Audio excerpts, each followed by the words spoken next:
मालिक को प्रणाम। सभी अभ्यासी भाई बहनों को नमस्कार।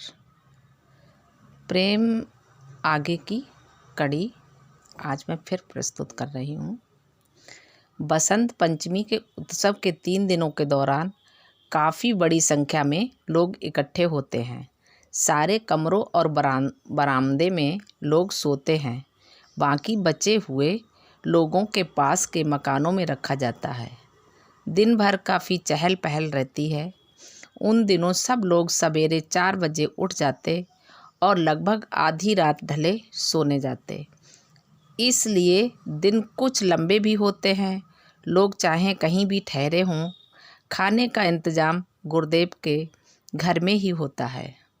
ज़्यादा लोग होने के कारण उन्हें बारी बारी से कई बार में खाना परोसा जाता है।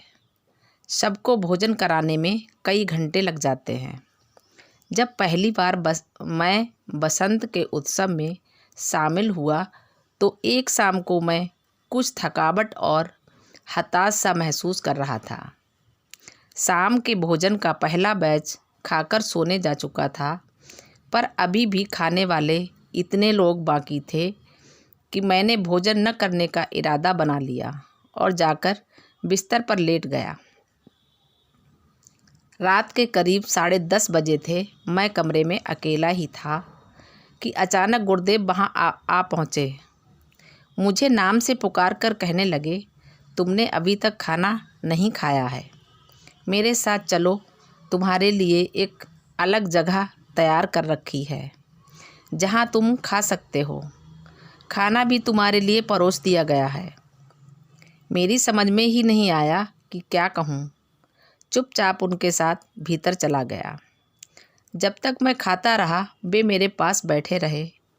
गौर करने वाली बात यह थी कि उन्होंने यह नहीं पूछा कि मैंने खाना खाया है या नहीं। उन्होंने मुझसे सिर्फ इतना कहा कि तुमने अब तक नहीं खाया है, और मुझे भीतर ले गए। लोग काम में इतने व्यस्त थे कि किसी को इसका पता भी न चला, लेकिन गुरुदेव इतने सारे कामों के बीच ये जान गए कि उनकी छत के नीचे ऐसा कोई है जिसने खाना नहीं खाया है। मैं हैरान रह गया कि इतने सारे लोगों में से मुझ अकेले को ही उन्होंने कैसे ढूंढ निकाला। ऐसी आश्चर्यजनक घटनाएं मैंने बार बार होते देखी हैं। इनसे मुझे यकीन हो गया कि लोग उनके चारों ओर जो भी महसूस करते हैं, गुरुदेव उसे अपने अंतर में अनुभव करके जो कुछ करना ज़रूरी होता है कर देते हैं।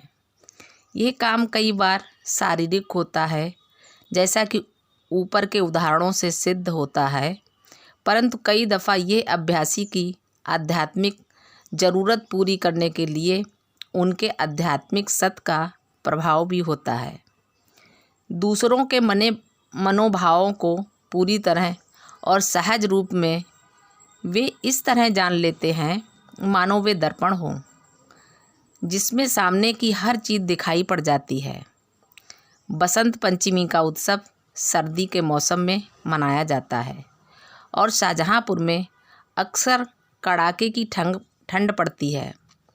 इस ठंड से कई बार हमारे यूरोपियन बंधु भी अचंभे में पड़ जाते हैं और कभी कभी तो उनसे भी वह सहन नहीं होती। दक्षिण भारत के जिन लोगों को उत्तर भारत के मौसम की जानकारी नहीं होती, उन्हें उस कड़ाके की ठंड का अंदाज़ा नहीं होता है। इसलिए जो पहली बार बसंत पर आते हैं वे ठंड का कोई बंदोबस्त किए बिना ही चले आते हैं। ऐसे लोगों के लिए गुरुदेव कुछ कंबल अपने यहाँ इकट्ठे करके रखते हैं। हमारी बहनें भी पूरे साल स्वेटर बुनती रहती हैं और उन्हें मिशन के मुख्यालय शाहजहाँपुर में विशेष अवसर पर उपलब्ध होने के लिए भेज देती हैं। फिर भी कभी कभी ज़्यादा लोगों के आने पर वे कम पड़ जाते हैं। एक बार गुरुदेव एक कोने में, जो जाड़े में उनके बैठने की जगह थी, धूप में बैठे हुए थे। बसंत के उत्सव के एक दिन पहले की बात है। हम कुछ अभ्यासी उनके आसपास बैठे हुए थे दिन के करीब 11 बजे होंगे, परंतु धूप में बैठे बैठे भी काफ़ी ठंड लग रही थी, क्योंकि उस साल सर्दी कुछ ज़्यादा पड़ी थी। गुरुदेव हमेशा की तरह धोती कुर्ता पहने हुए थे। जाड़े के नाम पर उन्होंने बिना आस्तीन का एक स्वेटर पहन रखा था, जो उस ठंड के लिए बिल्कुल अपर्याप्त था। घुटनों पर उन्होंने एक गर्म चादर डाल रखी थी। ठंड से बचने का उनका मुख्य साधन हुक्का ही नज़र आ रहा था, जिसे वे बड़े चाव और संतोष से पी रहे थे। उसी वक्त एक दक्षिण भारतीय अभ्यासी अपना एकमात्र सामान, एक अदद सा होल्डॉल लिए हुए अहाते के भीतर आया। उसने सूती पतलून और सिर्फ टेरिलीन की एक कमीज पहन रखी थी और ठंड के मारे कांप रहा था। गुरुदेव के पास आकर उसने परंपरागत ढंग से प्रणाम किया और हम लोगों के साथ बैठ गया। बाबूजी कुछ नहीं बोले। उन्होंने अपना स्वेटर उतारा और अभ्यासी से कहा, इसे पहन लो। अभ्यासी ने कृतज्ञता जताते हुए उसे पहन लिया। तुरंत हम में से लगभग सभी ने आपत्ति जाहिर की और अपना अपना स्वेटर गुरुदेव को देने लगे। गुरुदेव ने इनकार कर दिया और चेहरे पर बालक सी मासूम मुस्कुराहट लिए चुपचाप बैठे रहे। मैं खुद इस बात से बेहद शर्मिंदा था कि हम लोगों में से किसी का भी ध्यान अपने अभ्यासी भाई की तकलीफ़ की तरफ नहीं गया।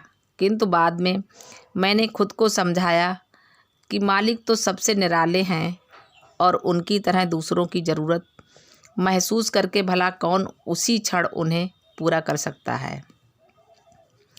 ये छोटी सी सारगर्भित लीला मैंने बार बार होते देखी है, परंतु मुझे हर बार वह नई ही लगी। मालिक के प्यार की मोहकता बार बार दोहराने से तनिक भी फीकी नहीं पड़ती। पर दुख तो यह कि इस लीला का असर उस मूक साक्षी पर कहीं ज़्यादा होता। बनस्पति उन पाने वालों के जो अक्सर स्वेटर को यादगार के रूप में अपने साथ ले जाना ज़्यादा पसंद करते हैं। शाहजहाँपुर में ही एक दूसरे मौके पर मैं थककर बिस्तर में लेटा हुआ था। मेरे पैरों में बहुत दर्द था और मैं कमरे में अकेला था। बिना कुछ बोले अचानक गुरुदेव भीतर गए। मैं जल्दी से उन्हें अभिवादन करने के लिए उठ बैठा। उन्होंने पूछा, क्यों, क्या तकलीफ़ है?